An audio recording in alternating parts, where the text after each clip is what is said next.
ponemos en destaque esta información que tiene varias connotaciones, principalmente aquella que refiere a un revisionismo histórico y que involucra a la familia López. Aparece el tataranieto del Mariscal López reclamando su heredad. Los detalles en instantes con Jazmín García.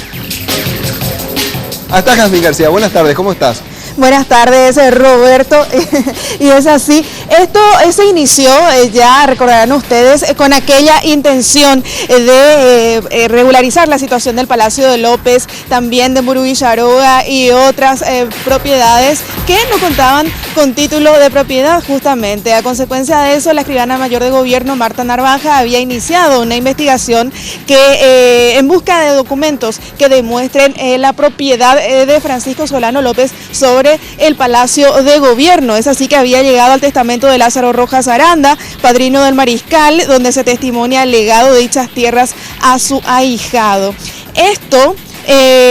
A partir de esto se pretendía subsanar la situación originada cuando López fue declarado apátrida luego de la guerra contra la Triple Alianza y a consecuencia también de que todos los archivos de la época fueran saqueados por el ejército invasor. Pero ¿qué pasa? Con esto también se abre la puerta a que los posibles descendientes o herederos de Francisco Solano López puedan reclamar esa propiedad. ¿Por qué? Porque esto demuestra que es una propiedad privada.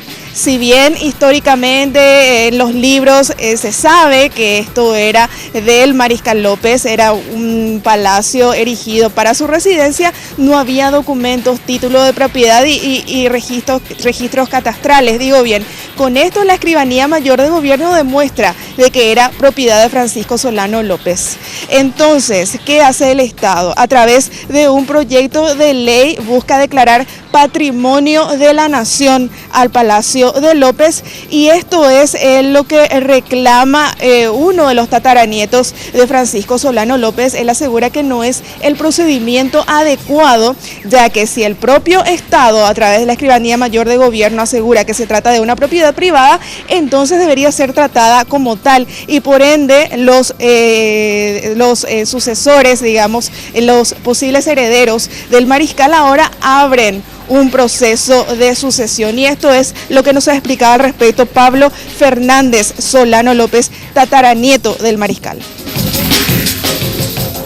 Acá se está queriendo lograr dos cosas. Primero, declarar como bien cultural, lo cual nosotros nos parece perfecto, ¿sí? Pero también quieren declarar patrimonio de la nación, o sea, quieren adquirir, el Estado quiere adquirir de manera ilegal como patrimonio del Estado una propiedad que es privada. ¿Está? Lo que nosotros cuestionamos, y alguna gente me está preguntando por los medios de prensa, si nosotros estamos reclamando el Palacio de López. Y yo quiero dejar bien en claro, no es así, no es que yo quiero hacer mi oficina o mi estudio jurídico ahí o mudarme a vivir ahí, ¿sí? Lo que nosotros estamos reclamando es que hagan bien las cosas, ¿está? Si es que van a adquirir el bien, que hagan por los medios legales, ¿sí? Las formas legales para adquirir un patrimonio por parte del Estado son o por compra directa, ¿sí? O por ley de expropiación.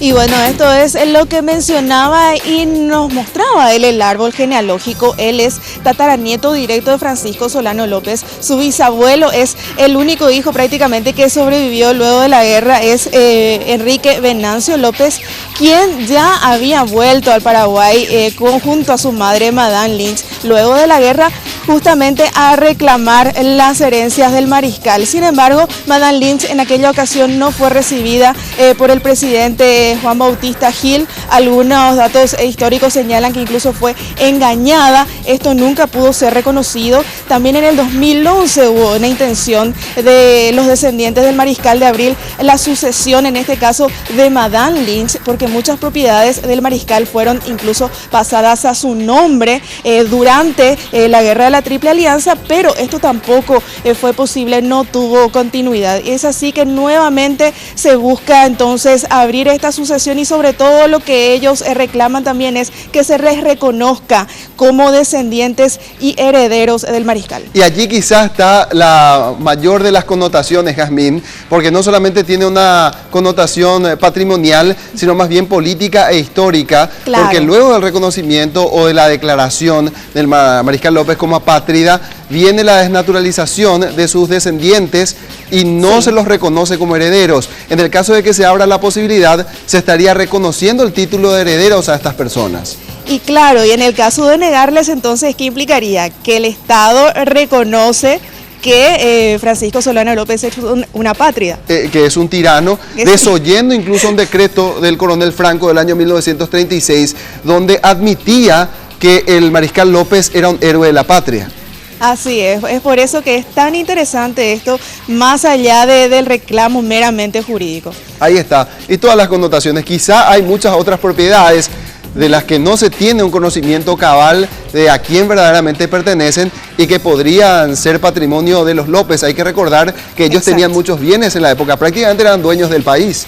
Claro, luego del saqueo sufrido durante la guerra de la Triple Alianza, el ejército brasileño sobre todo se llevó muchísimos documentos, por lo cual sería muy difícil demostrar que varias propiedades que los libros de historia figuran que eran del mariscal se pueda, digamos, hoy día comprobar con documentos, pero sí, como ya les mencionaba, la Escribanía Mayor de Gobierno demostró que el Palacio de López por lo menos sí era una propiedad del mariscal. Bueno, muchas gracias, Jazmín García. Hasta luego.